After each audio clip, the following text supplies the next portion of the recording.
श्री स्वामी समर्थ। तुम्हा सगळ्यांचे आपल्या स्वामी सूत्र ब्लॉग या चॅनलवर मनापासून स्वागत। स्वामी भक्त हो, आज पुन्हा एकदा तुमच्यासाठी नवीन व्हिडिओ घेऊन आलेली आहे। आजच्या व्हिडिओमध्ये आपण अतिशय महत्त्वाची अशी माहिती जाणून घेणार आहोत। माहिती म्हणण्यापेक्षा आजचा आपला स्वामी संदेश जो आहे तो नक्कीच तुमच्या प्रत्येकासाठी महत्त्वाचा ठरणार आहे। नक्कीच हा संदेश जर आपण ऐकला आणि याचं अनुकरण आपण जर आपल्या जीवनामध्ये केलं तर नक्कीच आपलं जीवन हे सुधारण्यासाठी मदत होणार आहे, आपलं जीवन आनंदित जाण्यासाठी मदत होणार आहे।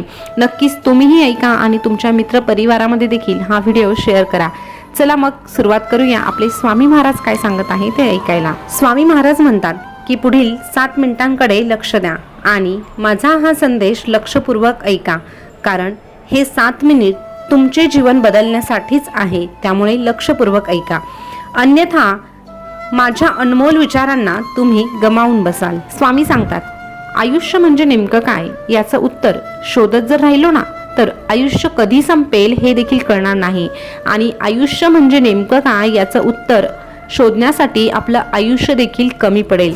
त्यामुळे आयुष्य नेमकं काय आहे याचं उत्तर शोधत बसण्यापेक्षा आयुष्य मजेत घालायला शिकायला हवं।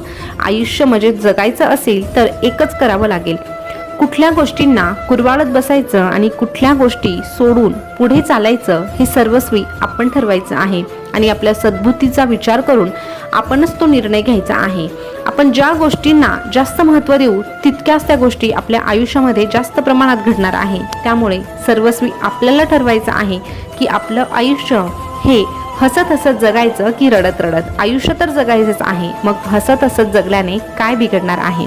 पुढे स्वामी सांगतात आपल्या मनात आपण काय पेरतो आणि कशाला जास्त खतपाणी घालतोय यावर ठरतं की आपली प्रगती होणार की अधोगती।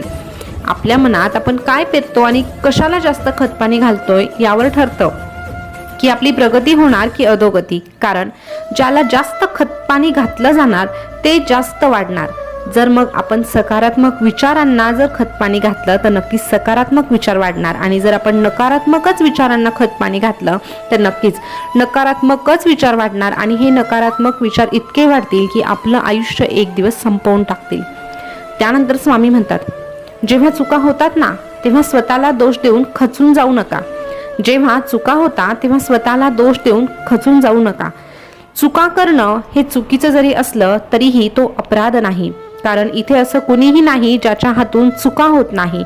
फक्त गरज आहे एका गोष्टीची, ती अशी की ज्या चुका माझ्या आत्तापर्यंत झाल्या आहे त्या चुका मी पुन्हा माझ्या आयुष्यामध्ये करणार नाही याची काळजी घेण्याची।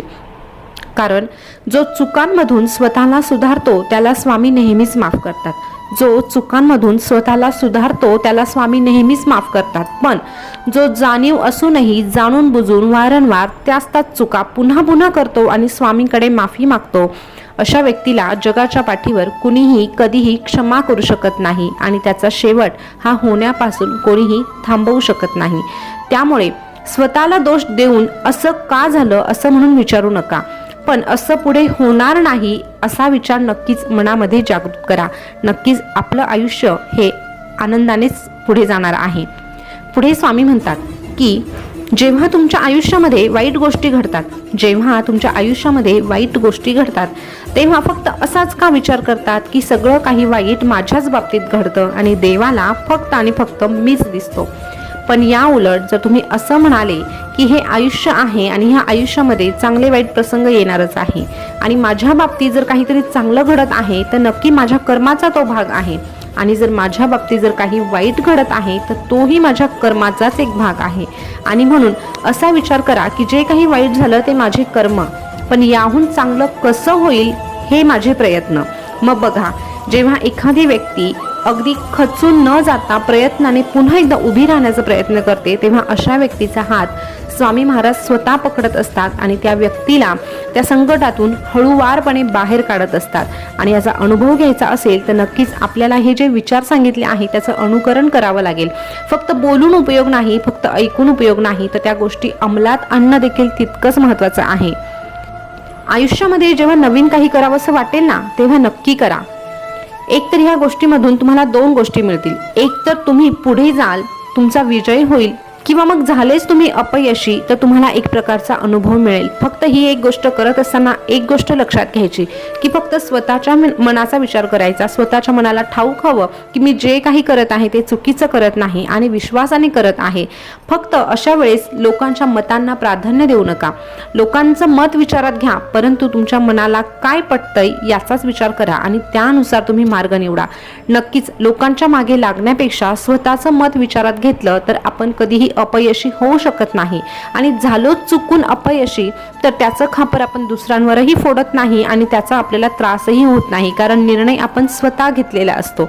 तर स्वामी भक्त हो, ह्या छोट्या मोठ्या गोष्टी होत्या ज्याचं अनुकरण जर आपण खरंच आपल्या आयुष्यामध्ये केलं तर आपलं आयुष्य आपण अगदी रमत गमत हसत खेळत जगत असतो. आणि आल्याच कुठे अडचणी तर आपले स्वामी महाराज आहेच की आपल्याला सावरायला.